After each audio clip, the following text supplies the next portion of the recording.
આજની આ ભાગદોડવાળી દુનિયામાં અનુશાસન અને કાયદો ઘણું મહત્વ ધરાવે છે. જેમ કે દેશની વ્યવસ્થાને એક પ્રધાનમંત્રી કાબૂમાં રાખે છે અને ઘરમાં એક માં આખા પરિવારને અનુશાસનમાં રાખે છે. પણ શું આપ સૌ એ જાણો છો કે શહેરની દોડતી ચાલતી રસ્તવાહિનીને કોણ કાબૂમાં રાખતું હશે? ફક્ત અને ફક્ત આ સફેદ અને ખાકી વર્દીવાળી વ્યક્તિ, એટલે કે ટ્રાફિક પોલીસ.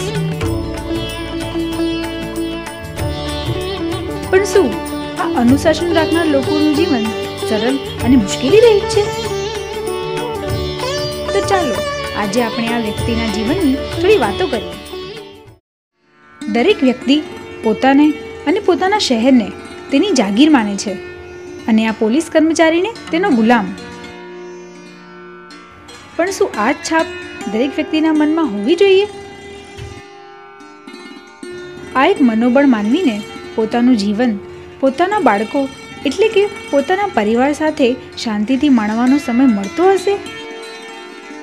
શું એક સામાન્ય માનવી તરીકે આ વ્યક્તિને પણ પોતાના પરિવાર સાથે હરવા ફરવાની કે મોજ મસ્તીની ઈચ્છાઓ નહીં થતી હોય? આપણે સૌ એ તો જાણીએ છીએ કે જ્યારે બધા લોકો ધામધૂમથી પોતાના તહેવારોની ઉજવણી કરતા હોય છે ત્યારે એ વ્યક્તિ પોતાની બધી ગૃહસ્થ જવાબદારીઓને ભૂલી જઈ પોતાના આ કામ પ્રત્યે અથાગ પરિશ્રમ કરે છે. તે ક્યારેક અજાણ્યા વ્યક્તિ માટે માર્ગદર્શક બની જાય છે તો ક્યારેક એક વૃદ્ધાનો સહારો બની પોતાની સામાજિક જવાબદારીઓને પણ નિભાવે છે. તેમ છતાં પણ ક્યારેક પોતાને માણસ ના સમજીને પણ કેટલાક લોકો પોતાનો રૂઆબ અને વગડી દાદાગીરી કરી તેની હેરાનગતિ કરે છે અને તેમના કામને નીચું ગણે છે. વિકલ્પ રોકીએ છીએ સિગ્નલ માંગવા તો તેઓ પોતાની વગ વાપરી કોઈ મોટા અધિકારીઓને ફોન કરી અને દબાણમાં લાવી અને ગુનો દંડ ભરતા નથી અને એ જતા રહે છે. અમુક ટાઈમે પોલીસને ખોટી રીતે હેરાન કરે છે કે અમે કોઈ ગુનો કર્યો નથી અને અમે કોઈ સિગ્નલ તોડ્યું નથી. સિગ્નલ તોડ્યું હોય તો અમને બતાવો કઈ રીતે તોડ્યું છે અને આવા ખોટી દલીલો કરે છે. આપણે તો હંમેશા એમ સમજીએ છીએ કે 5 મિનિટ તડકામાં ઊભા રહેવાથી કાલા પડી જવાશે કે બીમાર પડી જવાશે. પણ શું આ 12 કલાક સતત તડકા છાયામાં ઊભી રહેનાર વ્યક્તિને કોઈ જ ફરક નહીં પડતો હોય? ઉનાળાની અંદર જેમ આપણે જાણીએ છીએ અમદાવાદની અંદર ખૂબ જ ગરમી પડે છે. એવા સમયે આટલી ગરમીમાં પણ એમની ફરજ સતત તડકામાં ઊભા રહીને બજાવે છે, જેના કારણે હીટસ્ટ્રોક જેવી બીમારી એમને થવાનો ભય રહે છે. આ માણસ નથી સાંજ જોતો કે નથી સવાર, એ નથી ગરમી જોતો કે નથી વરસાદ, પણ તેમ છતાંય એ વ્યક્તિ પોતાની આ ફરજ કદી નથી ચૂકતો.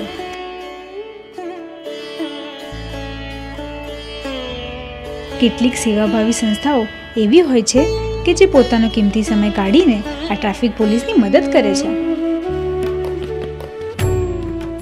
મારું નામ ઉમંગ રાજેશભાઈ કાપચા છે.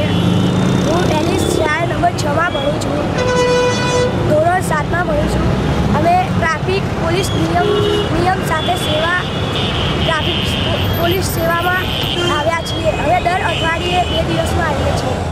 તેમ છતાં જીવનના છેલ્લા પડાવે તેમને ઘણા એવા રોગો થાય છે જે લાઈલાજ થઈને એક 10x10ની ઓરડીમાં જીવનનો અંત લાવે છે.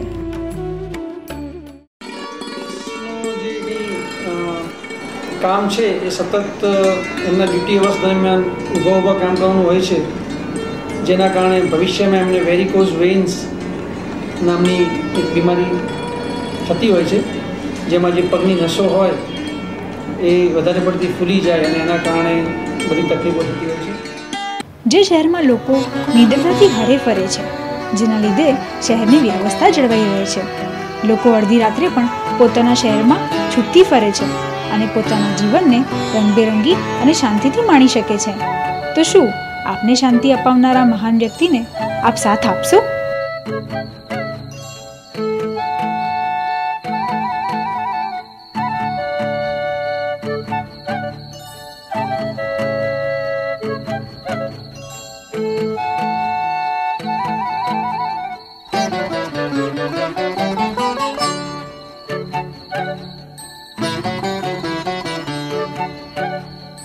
છે.